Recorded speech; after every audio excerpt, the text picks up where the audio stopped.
guys, welcome back to my YouTube channel. I got a haircut. It looks like 10 times different, but I swear it's just because my hair is straightened. Today I'm going to be showing you the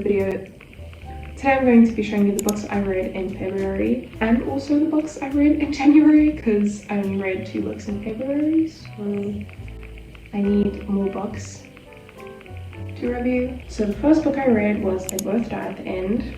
This is about Mateo and Rufus, and there's this thing called death cast where you get a phone call the day you're gonna die at around like midnight, and it's like, so hey Mateo, you're gonna die today.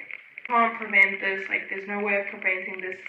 There's a very, very slight chance you will survive, so just make the best of your day, blah blah blah, stuff like that. And Mateo gets the call and he's alone at home. His dad's in the hospital, his mom passed away, I think.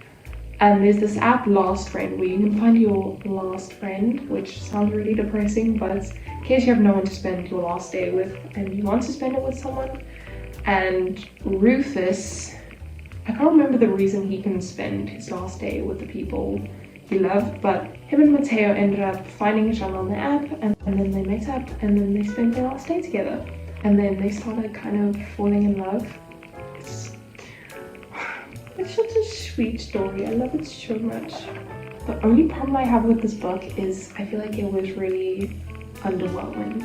I feel like the ending should have been much more like, like only one of them died or something like that. I don't know, but that's just me. I like books that emotionally destroy me.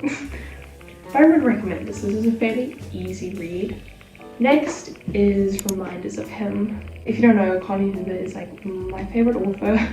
She's actually the author that got me into reading again. Oh, I won't say again. She's the author that got me into reading.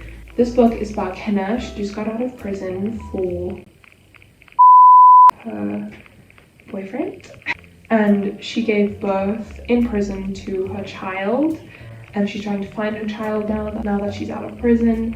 And she meets this guy, Ledger. And is that how you say it? Ledger? Then the book is just about how she's trying to get to her child and the relationship she builds with Ledger.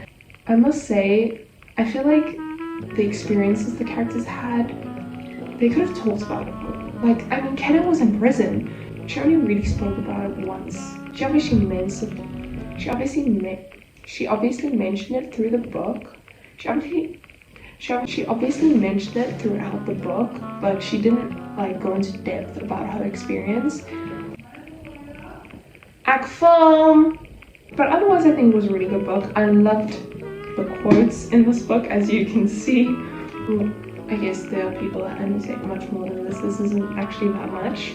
Next is actually the second time I've read this book, but it starts with us. This book is the sequel to It Ends With Us. So It Ends With Us before you read It Starts With Us, which yes, that's kind of confusing because it ends with us, it starts with us, but It Starts With Us is the second book. Why am I talking like that? I love this book so much. Just because I love Atlas so much, and Theo, oh my gosh, Theo was one of my favorite characters in this book. And Josh. Yeah, I'm not gonna speak too much about who Josh is. Anyway, next we have a classic, Hunger Games. If you don't know what Hunger Games is, It's about the Hunger Games, which is a game. It's not a game, it's more like a sport. Well yeah, so they take a girl and a boy from each district and then they put them in this like massive arena, and then they have to fight to the and then they have to fight, and then the last one alive wins. It's not necessarily like fighting the whole time, if that makes sense. They have to try to survive in the woods, and I think it goes on for about 3 or 4 weeks, so it doesn't just, this book isn't just about like one big fight scene. But yeah, this book is really, really interesting. The movie was really good. It was a little bit slow for me at the beginning though. Next we have Confess. This is about, what was her name? I'm sorry, I do not know how to pronounce the main character's name, but it's about this girl who, she moved into Texas like a little while ago for something that we'll find out later in the book. And she comes across this art studio, and I think it's called Confess, where people put in confessions and then art gets made based on those confessions. And yeah, the confessions in these books are actually from real people, which is insane because some of them are really, really sad. But yeah, and the guy that does the art, Owen, you know where this is going. Yeah, it's a romance. It was really good, but I didn't like how quickly it ended, if that makes sense. Like, there was drama. I'm just gonna call it drama because I don't know what else to call it without spoiling the book. The drama started and then the drama ended and then the whole book just ended. It didn't have like a little bit of an after, like how their lives were going or anything like that. It just stopped. Next, I wouldn't say I DNF'd this book, but I didn't finish it. Coraline. If you don't know what Coraline is, it's also a movie.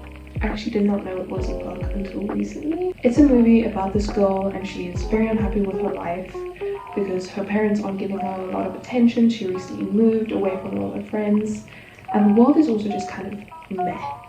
Then she finds this tiny door that only children can get through, which if you think about it is really creepy. And during the night she goes through the door and then she comes out in this other world that's exactly like her world but better. Her parents treat her better, the food there is better, the house is better, she has friends, the neighbors are better, everything except everyone except for Coraline has button eyes. And yeah, that's the story. Yeah, I decided to read the book. I thought this was going to be like a sit down and read book, if that makes sense, but this is more of a I would read to kill time. That's not me judging the book. It's I'll read this when I'm not trying to go on my phone for like 10 minutes before I have to go to the gym. Next are the books that I read in February. First is Regretting You. I actually have a reading blog of this if you want to watch it. This book follows Morgan and Clara, I'm not sure. Morgan got pregnant at a very young age. I think she was like 16 or 17 and she had to marry the baby's father. The plot of the book is a spoiler. So yeah, I think this is one of Colleen Hoover's most underrated books. I love this book. This is probably my 4th most favorite book. Next is the book I'm currently busy with and probably one of my favorite books of all time.